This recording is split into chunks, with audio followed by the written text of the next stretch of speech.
Boa noite a todos os presentes, sejam muito bem-vindos ao Centro Espírita Jesus de Nazaré. Boa noite também aos nossos amigos internautas.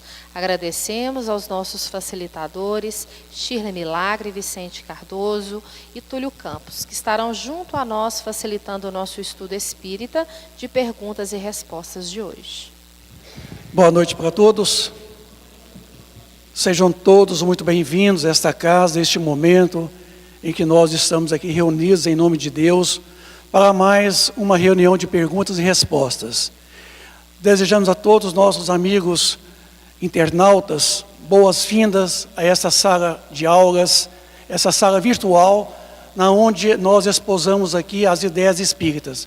É um prazer muito grande nós dirigimos a vocês, amigos do Ideal Espírita, que nesta noite estamos aqui com a pretensão de podermos trabalhar com vocês alguns questionamentos que com certeza todos vocês já tiveram oportunidade de questionar, mas talvez não tenham tido as soluções, as respostas cabíveis. Nós estamos aqui, não sabemos tudo. Se nós não tivermos a altura de podermos responder nesta noite, com certeza, em outros momentos nós responderemos. Então, quem quiser fazer a sua pergunta, tiver alguma dúvida, aproveite o momento para poder elaborar a pergunta e os nossos auxiliares que estão sentados nas laterais do centro poderão apanhar de vocês as perguntas e trazer até nós. Então, nessa noite, reunião de perguntas e respostas, nós vamos então trabalhar alguns temas que já foram solicitados aqui na mesa.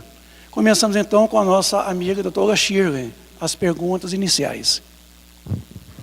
Boa noite a todos. Muita paz, né? Com muita alegria que nós estamos aqui.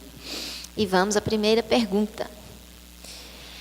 Eu frequento aqui há 2 anos, recebo passe toda semana e até agora não tive progresso com o tratamento espiritual. O que devo fazer além do recomendado? Bom, a gente gostaria de lembrar alguns aspectos dentro da pergunta do nosso companheiro, que está muito ansioso para ver o seu problema resolvido, não é? Pelo que estamos entendendo. O ser humano, ele é muito complexo. Nós somos um ser bio, psico, social e agora espiritual, né? Então, nós precisamos conciliar todos esses aspectos, porque para que nós estejamos saudáveis e para que a nossa vida transcorra bem, sem percalços, é necessário que todos esses aspectos estejam bem situados. Nós precisamos estar com bem-estar em todos esses sentidos, não só no aspecto espiritual, mas também no aspecto biológico, no aspecto psíquico, no aspecto social. Então, a casa espírita e a atividade espiritual e o tratamento espiritual está abordando um dos aspectos, né, da nossa saúde, né, como ser humano. E é sempre importante a gente observar que muitas vezes nós precisamos fazer uma avaliação dos outros aspectos. Será que eu estou precisando de uma abordagem médica? Que eu precisava ter procurado um profissional da área? Será que eu estou precisando de um apoio psicológico e precisava de um acompanhamento psicanalítico, psicológico, uma abordagem nesse sentido? Será que eu estou precisando visitar mais o meu grande amigo confidente? Será que eu estou precisando passar mais tempo com a minha família? Então, às vezes, a gente se preocupa com um aspecto nosso, do ser humano, e deixamos negligenciado os outros aspectos. E queremos que tudo fique bem, só que pode ficar bem apenas por um lado, precisando ser remanejado e reavaliado os outros aspectos. A dor na nossa vida, ela nos leva ao encontro do outro. É a dor que nos coloca dependentes da ação, da atitude do outro conosco, né? Nos faz enxergar o outro. A dor faz isso conosco, nos faz enxergar o outro. E muitas vezes ela nos apresenta, através do outro, a humildade, a paciência, a resiliência, a compreensão que nós não temos enquanto a dor não chega, né? Muitas vezes nós deixamos nos envolver totalmente pela nossa vaidade, pelo nosso orgulho, pelo nosso egoísmo, e só a dor nos visitando que nós começamos a abrir os olhos para estas outras virtudes que são imprescindíveis na nossa evolução e nosso progresso. Então é sempre bom analisarmos qual que é o papel dessa dor em nossa vida, né? O que ela vem buscar, o que ela vem trazer, né? Qual é a habilidade que essa dor pretende que eu desenvolva? Evidentemente que enquanto eu não desenvolver a habilidade desejada, enquanto essa dor não alcançar o seu projeto específico, ela não vai embora, né? Pode-se passar 2 anos, 4 anos, 10 anos. E esse tempo é relativo. O que são 2 anos diante da eternidade, né? Um nada, né? Então é preciso que o companheiro que trouxe, né, esse problema, que ele possa avaliar um pouco mais a extensão, se existem outras áreas sendo negligenciadas, que precisam ser vistas, e qual que é o objetivo dessa dor, desse sofrimento, desse incômodo na sua vida. O que ele quer fazer com que você enxergue, qual a mudança que quer te produzir e que você ainda não fez, né?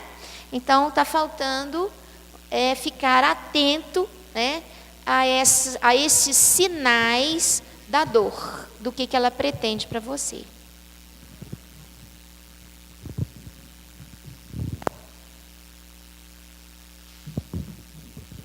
Boa noite. Qual a finalidade de uma reunião mediúnica? É realmente necessária? Essa aqui é uma pergunta muito interessante e polêmica, porque pode haver divergência entre a minha resposta, a do Vicente, da Shirley. Mas o que eu vou falar aqui é baseado no que eu tenho visto no Evangelho e nas obras do Chico Xavier. Primeiro, né, a finalidade de uma reunião mediúnica. A gente percebe na reunião mediúnica, em geral, são 2 coisas. Primeiro, é a desobsessão e o atendimento dos espíritos sofredores. E a segunda é que ocorre algumas comunicações de cunho de orientação, né, de ajuda, mas eu quero ir mais profundo nesses 2. Nesse sentido de orientação, de buscar uma reunião mediúnica para pedir uma informação, as obras do Chico falam que as mensagens que virão do mundo superior, dos espíritos de luz, serão aquelas onde vai atender o social, onde vai atender o maior número de pessoas. Não haverá aquela mensagem particular ou individual. Pelo menos essa é a regra. Pelo menos essa é a regra. Aquela forma de consulta, eu vou na casa espírita, eu quero participar de uma reunião mediúnica e eu tenho o desejo de me consultar com o espírito de luz. Pelo que eu vi nas obras do Chico, isso não deve ocorrer. E quando vem uma mensagem, é uma mensagem para todos, para a sociedade. E nas obras do André Luiz a gente percebe, porque lá eles descrevem algumas reuniões mediúnicas. Os médiuns, no final de uma reunião, eles têm aquela sensação de que não foi proveitoso, que não aconteceu nada, que eles não perceberam nada. E o André Luiz falando que para o mundo espiritual foi uma reunião excelente, que muitos espíritos sofredores foram atendidos e foram socorridos, E que esse tem sido o grande objetivo das reuniões mediúnicas, de atender os irmãozinhos sofredores. Bem, o que o Evangelho fala sobre isso? Quando a gente busca lá Lucas 16, versículo 19, que é a parábola do rico e Lázaro, resumidamente, né? O rico está sofrendo numa região purgatória, numa região umbralina, e ele vê Abraão e pede ajuda a Abraão e pede que Lázaro desça na terra e oriente os seus irmãos, que eram 5, e que estavam vivendo de forma errada, e que também iriam para aquele local se continuasse a viver daquela forma.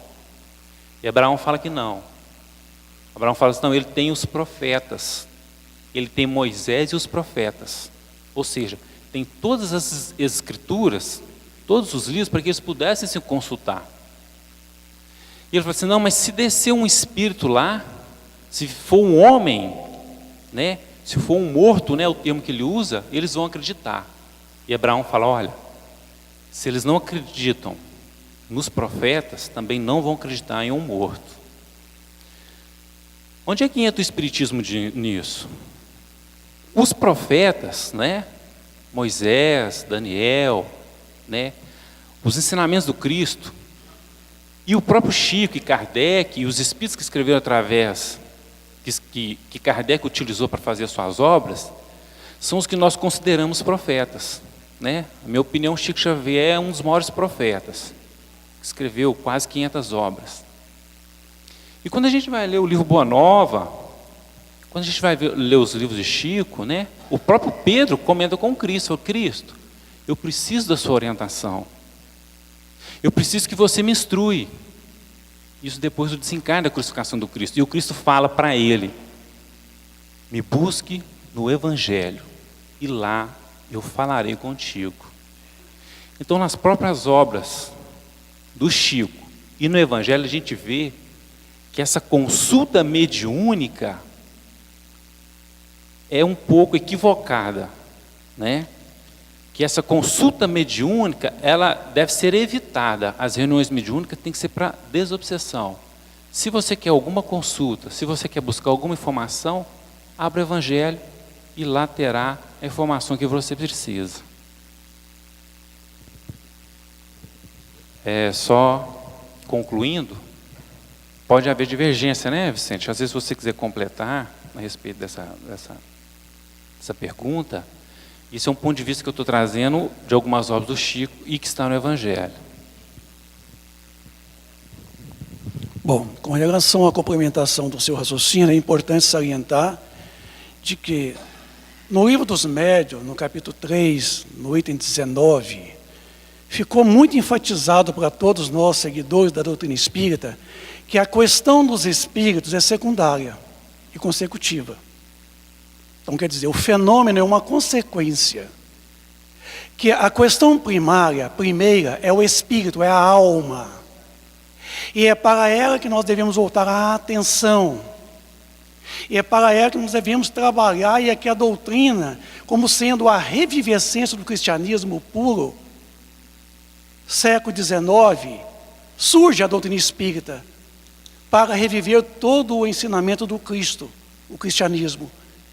A doutrina espírita, para nós, é toda uma proposta pedagógica, pelo qual nos instrui como viver, como crescermos, progredirmos, evoluirmos. A questão dos espíritos, então, se torna um segundo plano.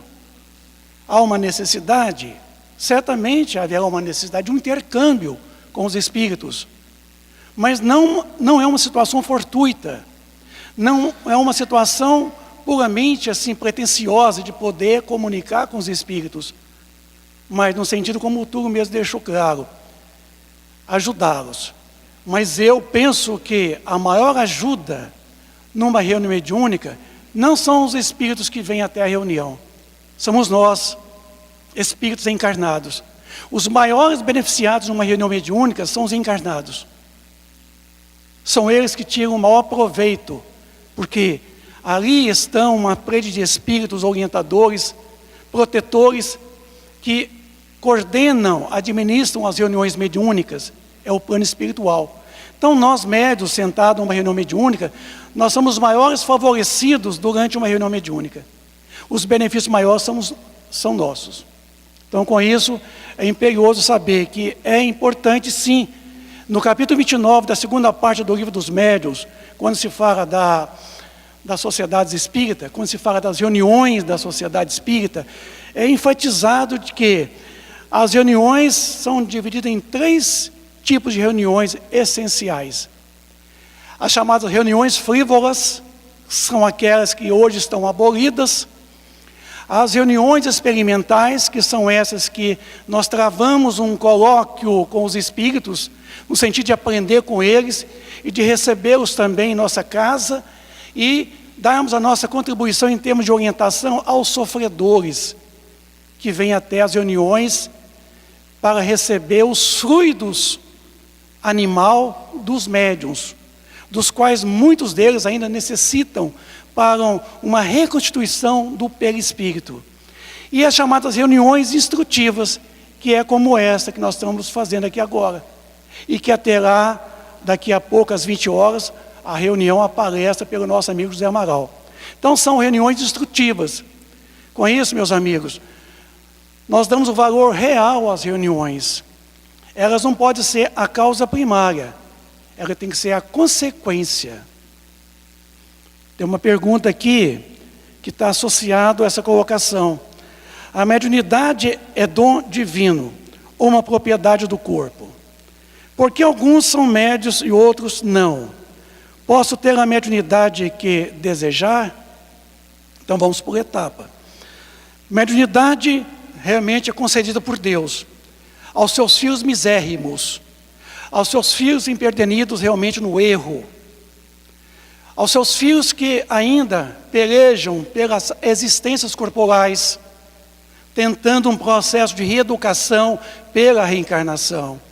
É concedida por Deus a mediunidade, que é uma situação puramente neutra, para permitir que esse devedor, consigo mesmo, possa ter a mediunidade como ferramenta de auxílio, de recuperação, de refazimento e de reparação no seu processo provacional expiatório.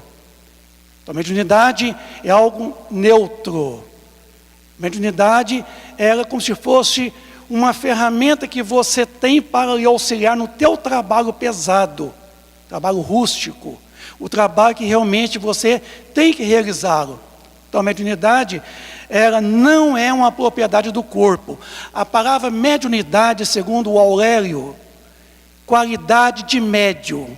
Mediunidade pertence ao espírito, é atributo do espírito, é patrimônio da alma imortal na visão de Emmanuel. Com isso, nós percebemos de que, porque alguns são médios e outros não, todos nós somos médiuns, mais ou menos. Agora, é imperioso saber em de que lado nós estamos, no mais ou no menos. A maioria é menos médios ostensivos. A maioria, podemos dizer que são menos médios ostensivos. A minoria seria os médios ostensivos, porque a ostensividade da mediunidade não é muito comum, porque ela não foi dada assim. Ela é dada segundo o merecimento e a necessidade daquele que empreendeu durante outras existências corporais, no sentido de tê-la como recurso auxiliar da sua recuperação espiritual. Então, a mediunidade, de certa forma, ela não está de forma ostensiva em todos nós. Mas todos nós temos as percepções extrasensorial, da qual é o espírito que percebe o espírito. Não é o corpo que percebe o espírito. Quando você fala assim, eu estou vendo espíritos, é você que está vendo, não é os olhos. É tanto que você vê os espíritos independente dos olhos. Certo? Então a visão do espírito, estando ele encarnado, ela está circunscrita aos olhos, ao aparelho visual, ao cérebro. Mas estando você com a clarividência, a percepção sensorial aguçada, você vê independente dos olhos. Por isso que todos nós temos percepções. Por isso que no livro dos médiuns ficou enfatizado que todos nós somos médiuns, mais ou menos. Mas o que caracteriza o verdadeiro médium é a ostensividade do fenômeno mediúnico através de sinais físicos e patentes, o que não é comum em todos nós. Agora, posso ter a mediunidade que desejar? Não. Mediunidade não é coisa que desenvolve e adquire sentado em torno de uma mesa. Não adquire por osmose. Mediunidade é programado. É programado. A gente reencarna já com a programação de estar médiuns ostensivos ou não. Viu? No livro Correnteza de Luz, o Camilo responde a todos nós, dizendo que a mediunidade ela está colocada para nós na folha de deveres, quer dizer, no nosso planejamento. O futuro médium reencarnado, ele já traz uma predisposição orgânica, permitindo que o seu perispírito exterioriza, além do corpo físico, o que lhe permite que a sua percepção sensorial, através do sistema nervoso central e periférico, através dos centros de forças, os chamados plexos nervosos, o fenômeno da comunicação possa ser estabelecido. Então, Camilo coloca que a apreensão da luz espiritual, ela derrama através do aparelho nervoso central, o cérebro. Com isso, é uma programação, é um planejamento. Ninguém pode ter a faculdade a desejar. Primeiro que não tem mediunidades, só tem mediunidade no singular. Temos aptidões. Aptidões é diferente de mediunidades, tá? Então, mediunidade é uma só. É a faculdade, certo? Que começa no espírito e termina através do corpo físico. É una. Temos aptidões para psicografar, dar comunicação psicofônica. Eu vou dar um outro exemplo típico. Quem vê espíritos não necessariamente é médium. Quem ouve espíritos não necessariamente é médium. São sensitivos. Por isso que eu posso e vocês podem ver. Eu posso ouvir e vocês podem ouvir também os espíritos. Depende de cada um de nós. Desenvolvemos essa percepção que está extra ao corpo físico, que pertence à alma, é patrimônio, é atributo dela. No caso de alguns específicos, chamados médiuns ostensivos, ela vem no seu planejamento. Então, não é assim, eu quero esta, eu quero aquela. Então, você terá as aptidões que você trabalhou para poder adquiri-la. Para terminar minha fala, tem um livro chamado Paz e Renovação, na onde André Luiz recomenda o seguinte: se você quer desenvolver a sua clarividência, comece a olhar o mundo com bons olhos. Se você quer desenvolver a sua clareaudiência, comece a ouvir coisas saudáveis. Se você quer desenvolver a sua mediunidade de curas, comece a frequentar os hospitais aos enfermos. E daí por diante ele vai dizendo que nós temos que exercitar então a aptidão. Assim como para poder tocar violão, você tem que ter aptidão para poder tocar violão. Eu não tenho, não dou conta de tocar. Então é preciso que haja o exercício para desenvolver a aptidão. Isso faz merecedor e predispõe a essa ou aquela modalidade, quer dizer, aptidão mediúnica. Então não tem mediunidades no plural, tem mediunidade como faculdade do espírito. E temos o quê? Aptidões variáveis. Então, ver espíritos não significa que você é médium, você é um sensitivo. Porque é você que está vendo.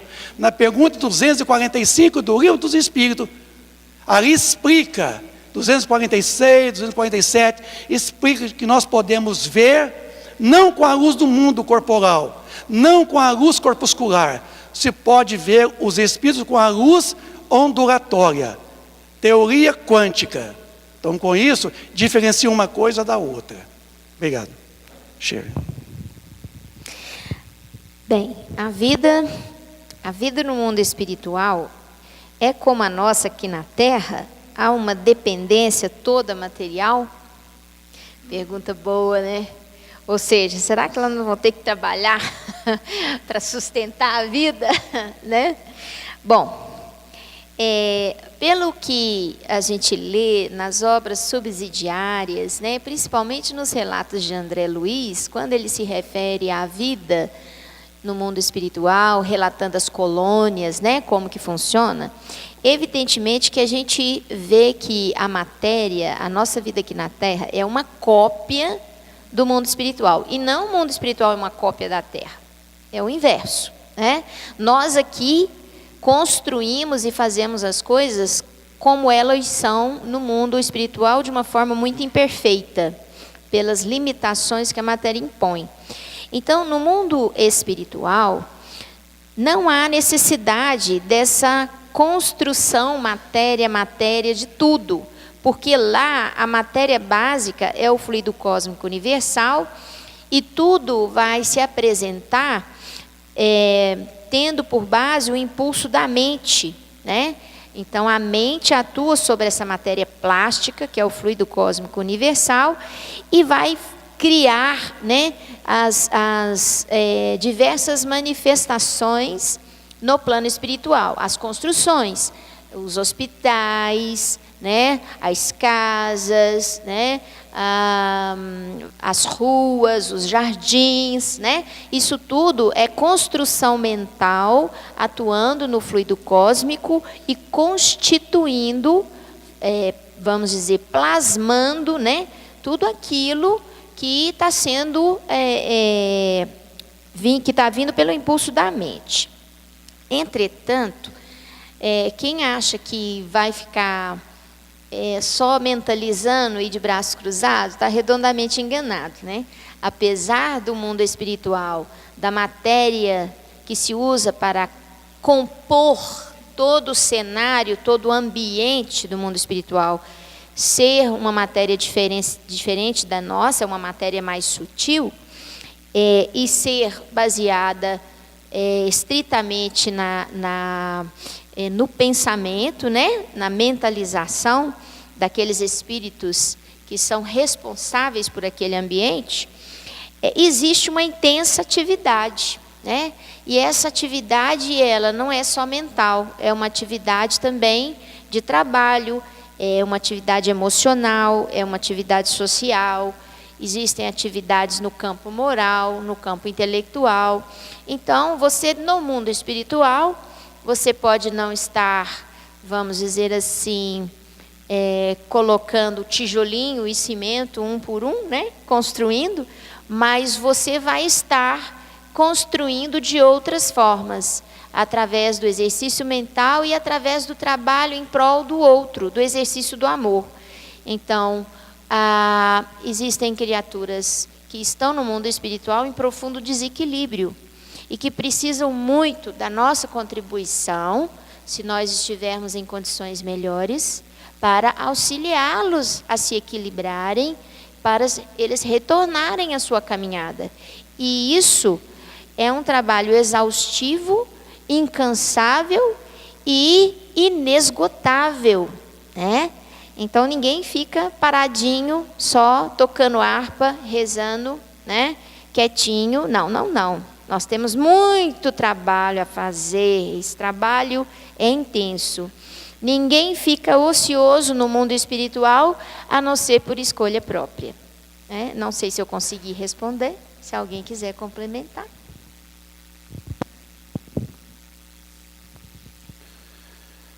Como fica a situação do espírito em face do aborto provocado? Ele terá uma nova oportunidade de reencarnar?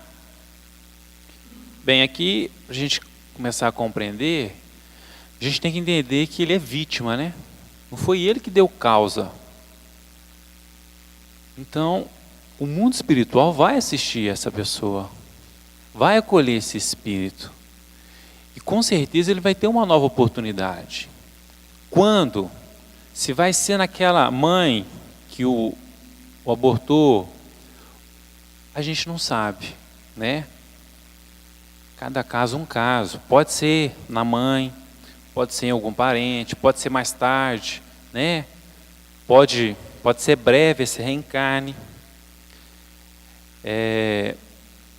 A situação mais triste aqui, que eu estou falando, não é do espírito que é abortado porque ele é vítima, mas da mãe costuma ter aí algumas consequências. No livro Missionários da Luz, tem um capítulo, se eu não me engano, o caso que não deu certo, que chama, é uma moça que aparentemente lá na obra é muito bonita e festeira. Gostava muito de dançar, muito de usar droga, bebida. E tinha com ela ali alguns espíritos obsessores que utilizava dela para usufruir dessa energia, dessas festas, dessas drogas, desse álcool. E o André Luiz, percebendo a conversa deles lá, eles falavam como se ela fosse posse deles, um objeto. E eles descobriram que ela estava grávida. E eles comentavam entre eles, os espíritos obsessores, olha, nós não vamos perder ela para essa criança. Nós precisamos dela. Nós não podemos permitir que essa criança nasça. Então eles fizeram de tudo, influenciando ela, que ela pudesse abusar da condição dela e que aquela criança pudesse falecer. Aquele aborto pudesse acontecer, né? Então eles induziram ela a participar de mais festa, a dormir tarde, né, a dançar muito e abusar do sexo. E ocorreu que aconteceu o aborto. E esse espírito, que via ali uma grande oportunidade, né, de recomeçar, e precisava muito daquela reencarnação, ele ficou com tanto ódio, ficou tão triste com aquela situação e começou a impregnar na mãe, naquele momento, tanta energia negativa, que surgiu uma hemorragia na mãe e a mãe também desencarnou. São todos os casos assim? Não. Né? Ah, mas a mãe que aborta, ela vai ser obsediada sempre? Eu não estou afirmando isso. Eu estou contando um caso, certo?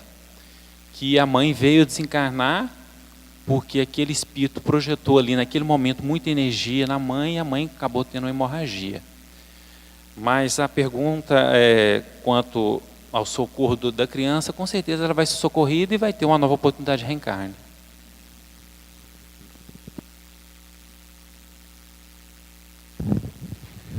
No último CETESP, foi colocado que não existe espiritismo sem espíritos.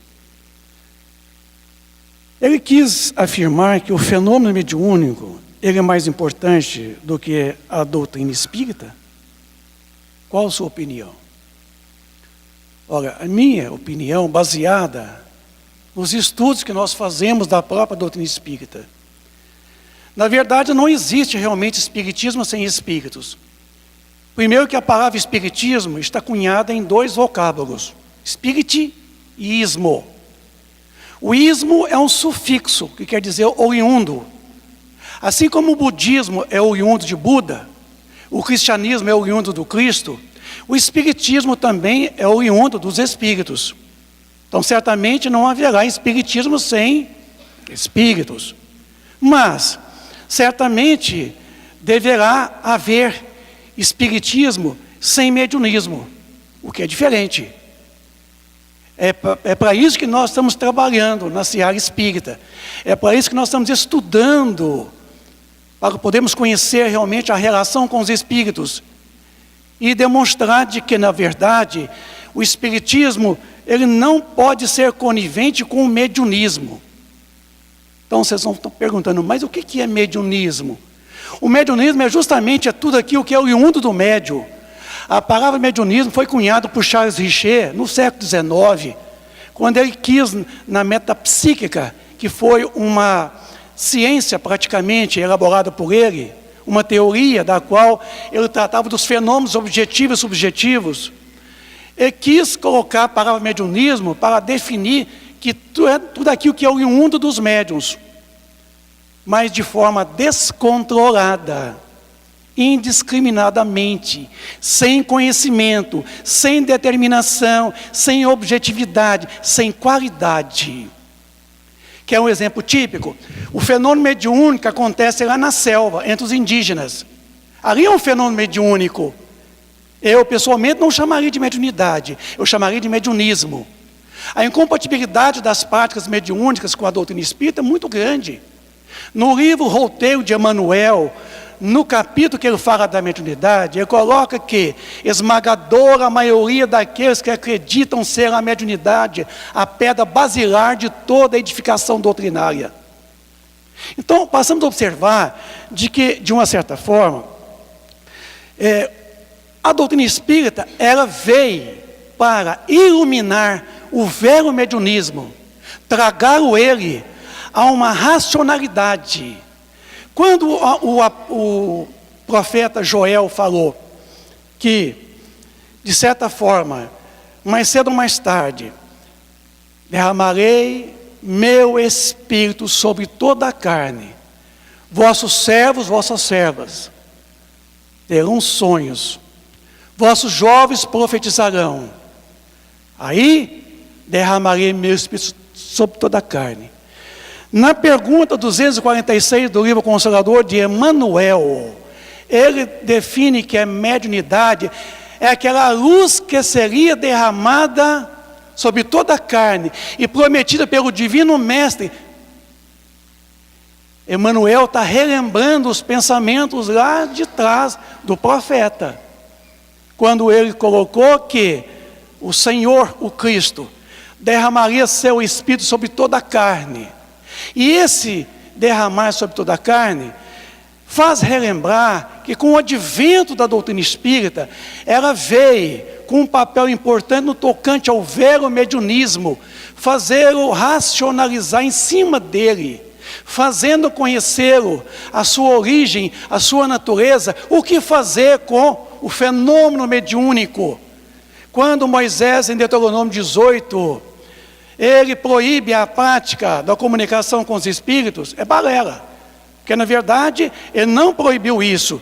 Ele proibiu o mercantilismo com os espíritos. O mercado que nós fazíamos com os espíritos. A troca, a berganha com os espíritos.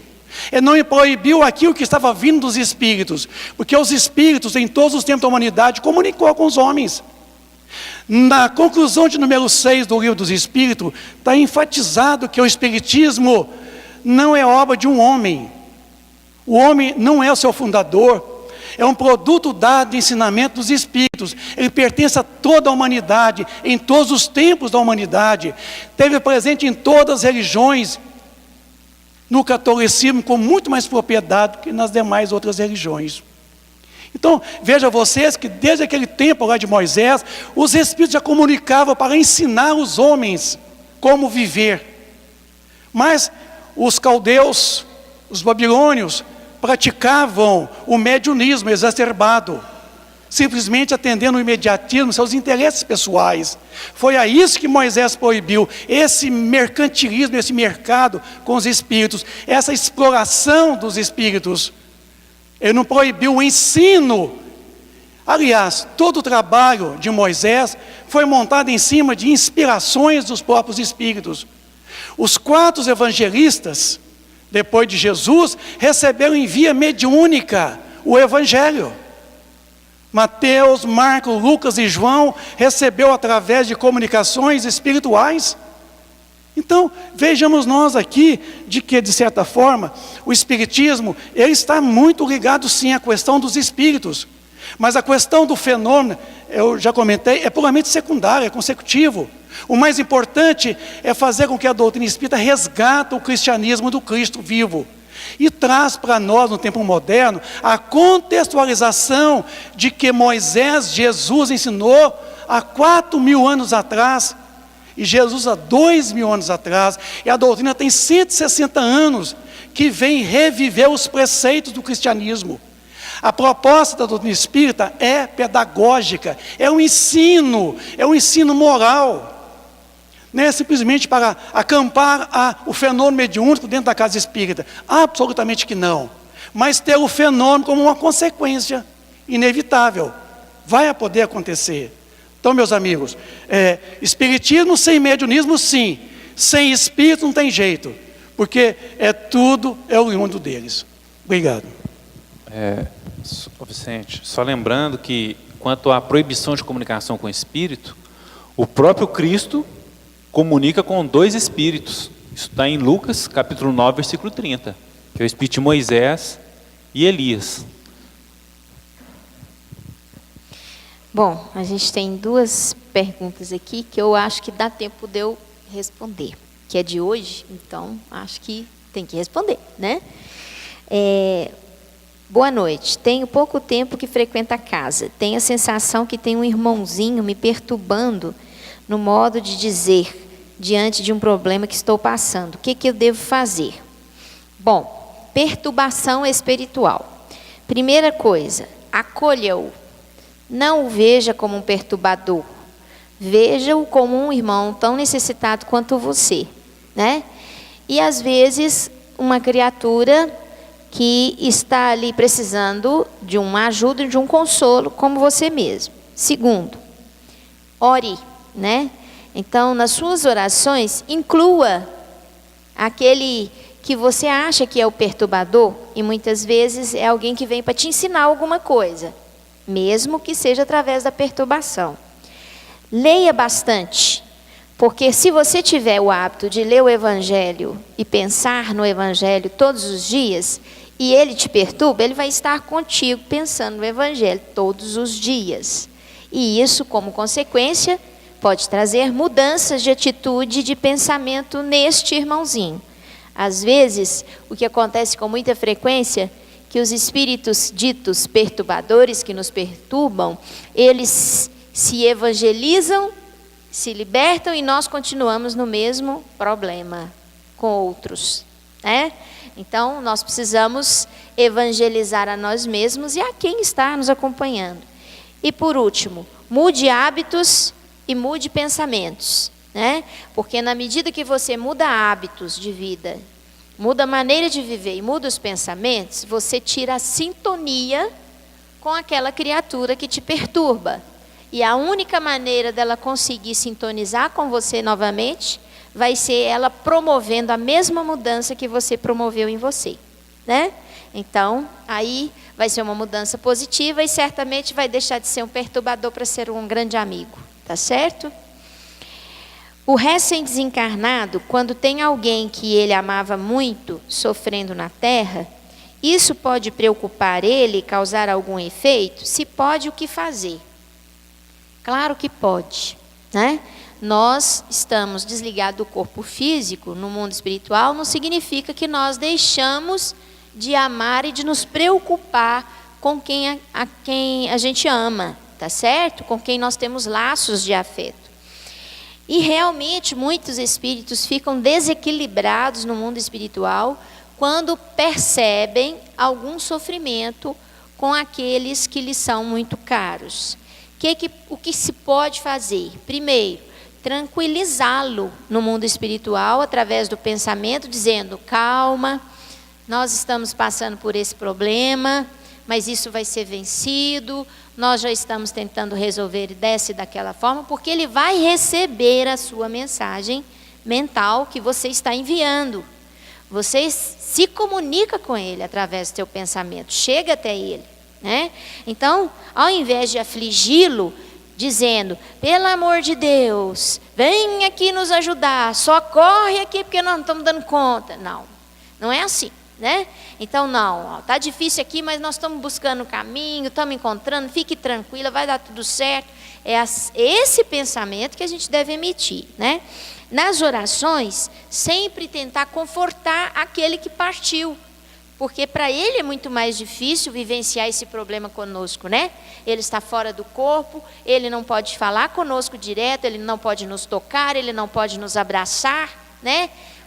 Eu digo assim, ele pode até fazê-lo, né? Mas sentir isso e a gente perceber isso, ele não consegue. Então, é muito mais aflitivo para ele passar por um problema junto com os familiares que ama, né? Então, é preciso de confortá-lo através das orações.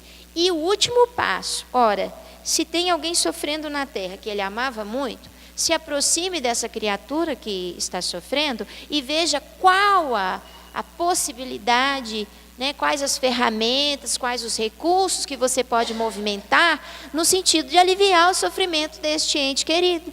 Porque na medida em que você demonstra o seu carinho e demonstra a sua atitude proativa em favor de aliviar aquele sofrimento, aquele que está no mundo espiritual se sente confortado, acolhido e muitas vezes em paz para prosseguir a sua caminhada. Dei 5 minutos só, né? Certinho? Certinho. Em cima. Estamos terminando a reunião de perguntas e respostas. Queremos agradecer a todos vocês que estão aqui conosco, pelo carinho, pela atenção de todos vocês. Agradecemos aos nossos amigos internautas que adentrou essa sala de aulas, essa sala virtual, da qual eles fazem parte. E vocês todos possam levar para o lar de vocês esta paz, essa harmonia que vocês encontraram aqui nesta casa. Tenham todos uma boa noite, um bom regresso ao lar, depois da palestra do nosso amigo José Amaral. Obrigado, boa noite.